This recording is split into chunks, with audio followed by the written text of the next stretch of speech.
My name is Wiafe. I work at the Department of Computer Science, University of Ghana.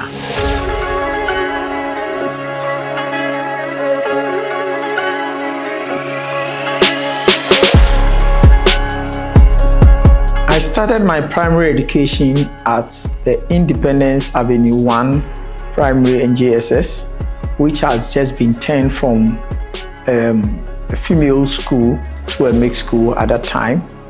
Then I proceeded to St. Thomas Aquinas Secondary School, where I did my SHS, and then finished and went to KNUST at Kumasi to pursue a BSc Honours in Mathematics. From there, I went to the University of Reading at UK to pursue a master's program in Applied Informatics, after which I did a PhD in Informatics.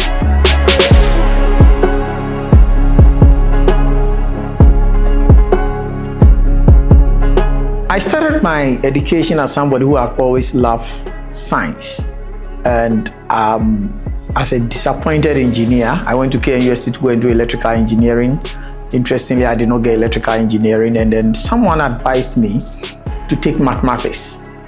Initially, I was a bit reluctant, but when I finished the mathematics program, in fact, when I started the mathematics program, that's why I realized that it's a very interesting program. I finished mathematics, and then the world was like open to me. I could branch to any area. Just around that time, computers were things that were coming up, and so it made it very, very easy for me to branch into the field that I am today. Interestingly, I always apply my mathematical principles in all the things that I do, and it makes life so simple and so easy for me.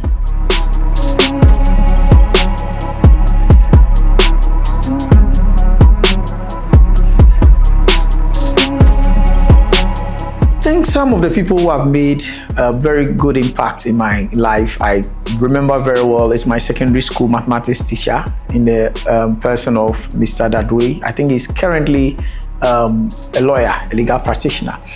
He challenges you to think, and he built that thing in us, in the whole class, and from there it made us feel like you are not enough, you need to do more. You are not enough, you need to do more. And that thing keeps telling me to perform better.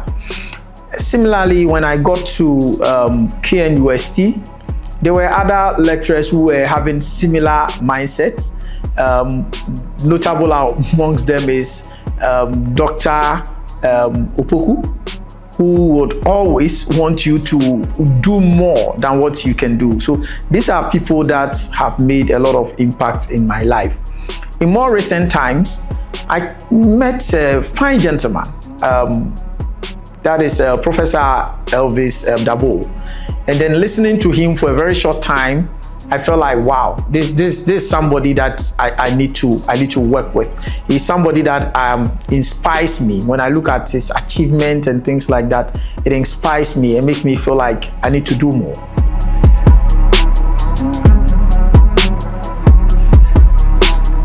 Excellent education is a holistic education.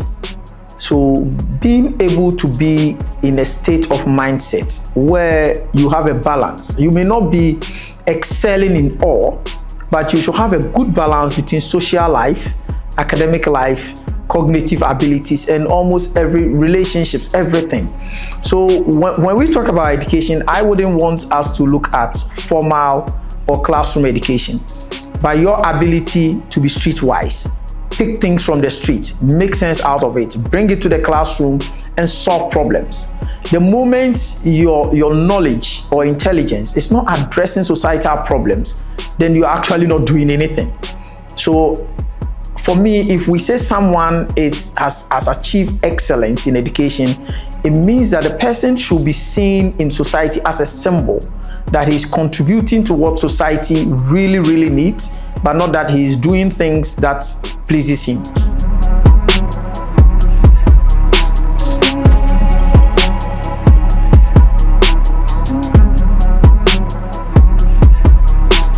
There's some peer networks, obviously, from my primary school group.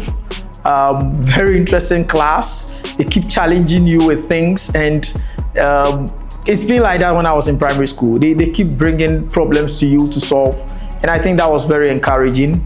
My secondary school group 2, that is the 94-year group of St. Thomas Aquinas science class, up to now, they keep bringing challenges. We keep arguing among things on our platforms that I think inspires me to do things. Then my mathematics group, I know, when you have a group of mathematicians, they never agree to things.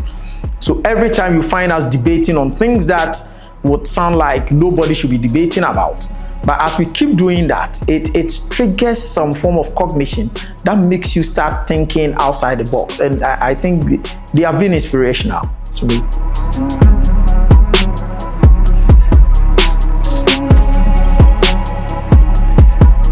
Young people should currently, what they should be thinking about is what I call think smart. They should be thinking outside the box. We should not be training ourselves to be leaders if we are only thinking that I'm a mathematician and I only solve mathematical equations. You should rather be looking at the street and be asking questions about what is going on and how can I bring those problems to mathematics to address.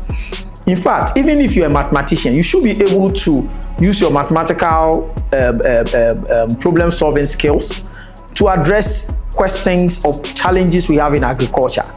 So I wouldn't want the future of our students to be like they are hoping to get a degree and then they are fine. But then they should have the skills. We have moved beyond the situation of certificates. It's what you can do. Education has been democratized with the help of AI platforms. So you don't need to sit in the classroom to outperform someone. So for the future, I believe that the youth should be taking advantage of all the resources, the YouTube channels, the blogs, and all those things to enhance their skills. They should not be limited to the topics they are learning in the classroom. They should even know better than their lecturers, because the world is exposed to them better than it is exposed to us.